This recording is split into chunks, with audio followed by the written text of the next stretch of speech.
Audio Jungle.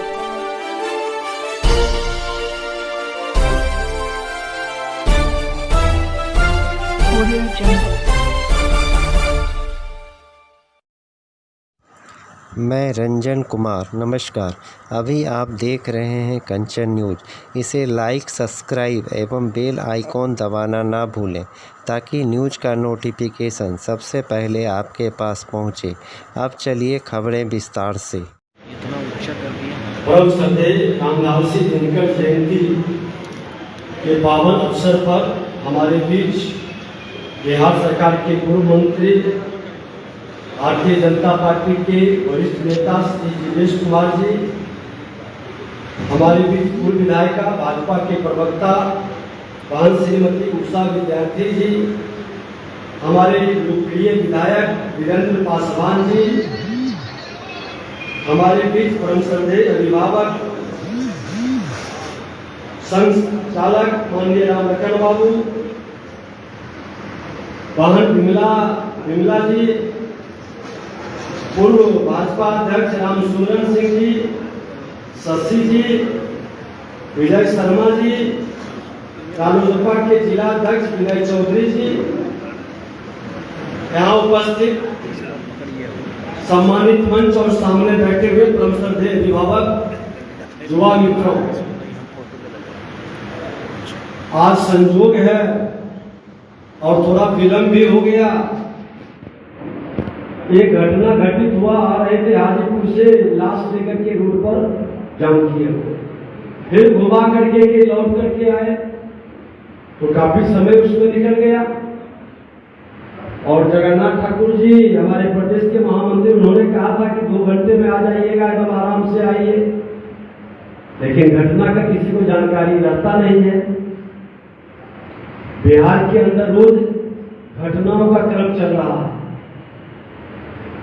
और हम जो अपने महान विभूति के जयंती के अवसर पर आज एकजुटता के साथ उनको याद करने, उनको स्मरण करने के लिए हम लोग बैठे हैं। उनकी हर शब्द और हर वाणी हम सबों का परिचय कराता है। इस क्षेत्र का ही परिचय नहीं, इस बिहार का परिचय है और बिहार की आवाज देश के उस सोए हुए आत्माओं को भी जगाता है जिनकी वाणी यहाँ के पानी को स्पष्ट तौर पर लोगों के जेहन में उतार देता है।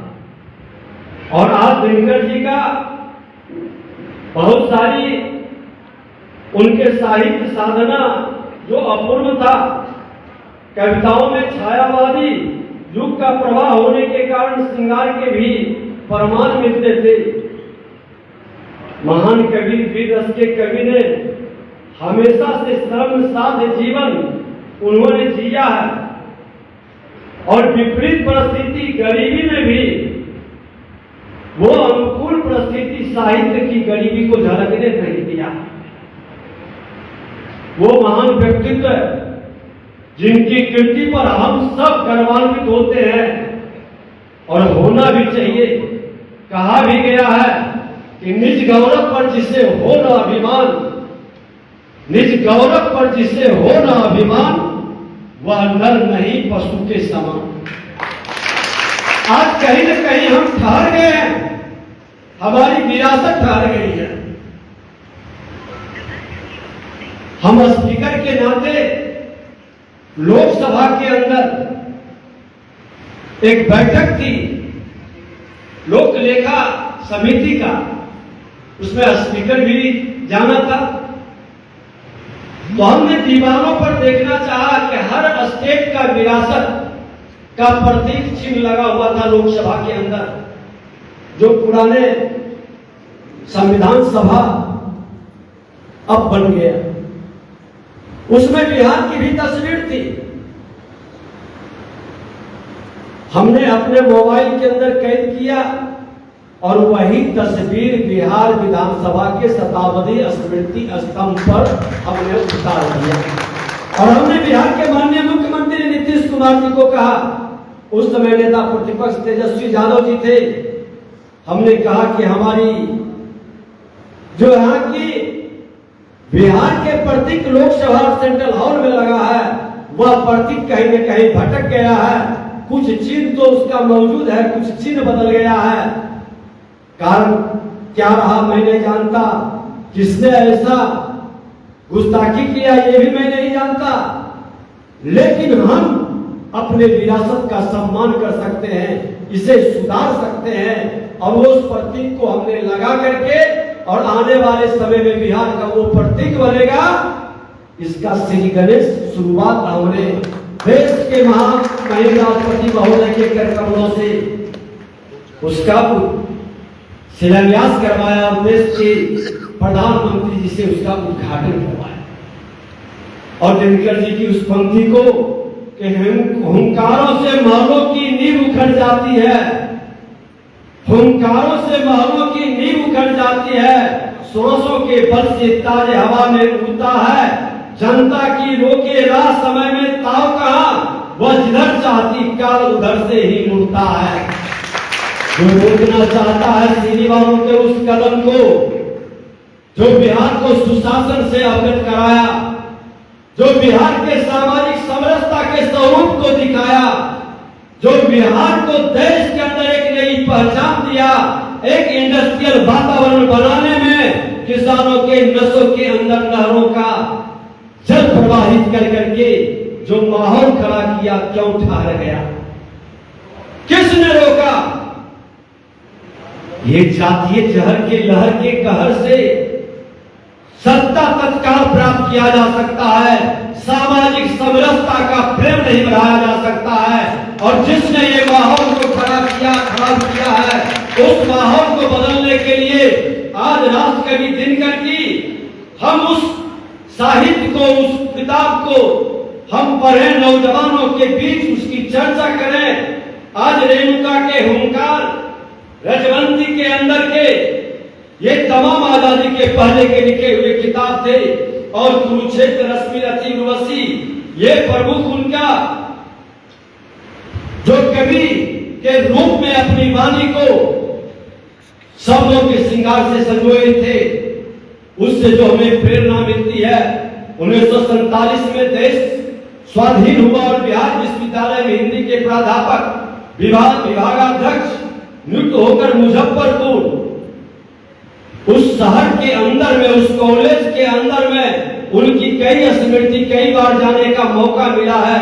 और जब राज्यसभा के सदस्य 1952 में वो चुने गए थे, प्रथम संसद का जब निर्माण हुआ था, उनकी कई वाणी थी कि राजनीति जब फिसलता है तो कभी ही उसे संभालता है। राजनीति फिसल गई है, आज भी राजनीति फिसली हुई है, लोगों के हृदय छोटे होते जा रहे हैं, राजनीति बड़ी होते जा रही है, विस्तार सामाजिक भौगोलिक स्तर पर हो रहा है। हमको इसे संभालना है, खास करके हम उन तमाम लोगों को जो अपने विरासत पर गर्व करते हैं और विरासत के नाम पर मन के अंदर के कसक को कहीं न कहीं शब्दों में पिरो करके वो लोगों के बीच रखना चाहते हैं, तो हमेशा आपको याद रखना होगा कि आप भगवान परशुराम के वंशज हैं। भगवान परशुराम के वंशज अपने लिए नहीं जीता है, औरों के लिए जीता है। वो समाज में अत्याचार, दुराचार, व्यभिचार, भ्रष्टाचार करने वाले का किसी भी हद तक विरोध ही नहीं करता है, उसको मिटा कर करके सुशासन स्थापित करने वाले लोगों को स्थापित करता है, मोह नहीं रखता है, समाज में बदलाव लाता है। और यह बदलाव का क्रम जब हम पूरा करते हैं तो भगवान राम के मर्यादा का पालन भी हम अपनी ताकत से कराते हैं। और भगवान राम के मर्यादा का पालन करने के बाद समाज के अंदर जब सामाजिक समरसता का वातावरण बनता है, भगवान कृष्ण के बांसुरी से समाज के अंदर में एक प्रेम का वातावरण, एक माधुरता लाते हैं। आज इसकी जरूरत है भारत के अंदर। भगवान बुद्ध का बुद्धम शरणम गच्छामि की बात के पहले इन तीनों महापुरुषों की बातों को भी हमको याद रखना होगा। एक नए माहौल को खड़ा करना होगा, एक नया वातावरण बनाना होगा। सूरज और चंद्रमा के लिए भीड़ की जरूरत नहीं पड़ती है, वो अकेला एक नया वातावरण तैयार कर सकता है, एक माहौल खड़ा कर सकता है। एक माहौल को बनाने के लिए दिनकर की हर पंक्ति आपके मन के अंदर वह ताकत प्रदान करेगा कि राष्ट्र कभी इस राष्ट्र को 21वीं सदी के भारत बनाने के लिए इनके हर शब्दों का, श्री बाबू के हर कदम का, हर कार्य का और देश के प्रधानमंत्री नरेंद्र मोदी जी मन के अंदर अपने उसको धारण ही नहीं कर रहे, उस संकल्प को सिद्धि तक पहुंचाने के लिए जिस ताकत से आगे बढ़ रहे हैं, सबका साथ सबका विकास के भाव लेकर के चल रहे हैं, उस भाव में आपकी पूरी ताकत हनुमान की तरह लग जाए, क्योंकि हनुमान की जिम्मेवारी है, भगवान परशुराम के वंशजों की जिम्मेवारी है सुशासन स्थापित करने का। इस कुशासन से मुक्ति के लिए इस बिहार को और इस देश के अंदर 21वीं सदी भारत बनाने का संकल्प को आप पूरा कर सकते हैं। आप में क्षमता है, ताकत है। हम सामाजिक समरसता के साथ सबको मिला करके अपनी ही चिंता नहीं, पूरे समाज का, हर वर्ग का, मां धरती, इस मां भारती के धरती पर जो भी जन्म लिया है, किसी जाति, धर्म, क्षेत्र, भाषा का है, सबका चिंतन करेंगे, सबके सुख और दुख में हम मिल करके कदम बढ़ाएंगे और इसके साथ हम नए बिहार बनाने का संकल्प लेंगे। एक नए वातावरण के लिए ये राष्ट्र के दिन करके जयंती पर हम सब लोग मिल करके अपने कदम को बढ़ाएं। आपसे क्षमा मांगते हुए मैं पूरे समय बैठता, लेकिन आज अपने महामहिम राज्यपाल जम्मू कश्मीर के मनोज सिन्हा जी बरहिया ही आ रहे हैं और बरहिया की धरती शक्ति की धरती है, भक्ति की धरती है और मुक्ति की भी धरती है। तो जहाँ शक्ति, भक्ति और मुक्ति तीनों का समागम है, वह धरती आपके साथ हमेशा खड़ा है। जब भी जहाँ भी जरूरत पड़ेगा आपके साथ वो शक्ति की भूमि आपके साथ खड़ी रहेगी। बहुत बहुत धन्यवाद। भारत माता की, भारत माता की। अपडेट के लिए देखते रहिए मैं रंजन कुमार, कंचन न्यूज।